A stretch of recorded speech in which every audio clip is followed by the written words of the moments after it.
அஸ்ஸலாமு அலைக்கும் வரஹ்மத்துல்லாஹி வபரகாத்துஹு. Welcome to Tamil Islamic remedy. இன்னைக்கு நம்ம வீடியோல ஒரு ஹதீஸ பத்தி தான் பார்க்க போறோம். இந்த ஹதீஸ் உமர் பின் ஹத்தாப் ரலியல்லாஹு தஆலா அன்ஹு அவர்களால அறிவிக்கப்படுது. இந்த ஹதீஸ நம்ம இப்னு மாஜால பார்க்க முடியும். மற்றவங்க நமக்காக செய்யற துஆவுக்கு பலன் அதிகமா இருக்கும்னு நம்ம எல்லாருக்கும் ரொம்ப நல்லாவே தெரியும். இன்னும் நம்ம என்ன துவா இன்னொருத்தருக்காக கேட்டாலும் மலக்குமார்கள் அது உங்களுக்கும் ஆகட்டும்னு கூறுவாங்க.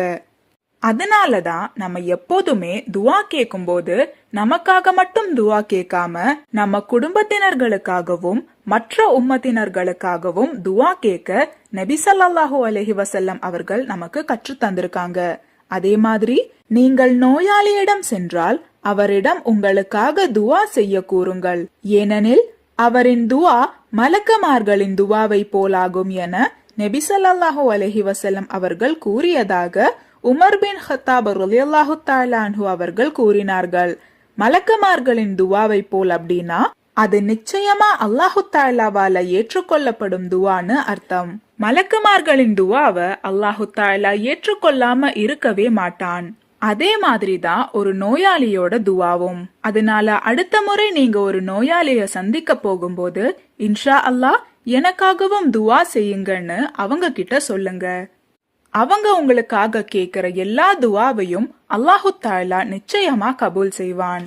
அதே போல நாம ஒரு நோயாளிய சந்திக்க செல்லும் போது இந்த ஒரு துவாவை 7 முறை ஓதணும்.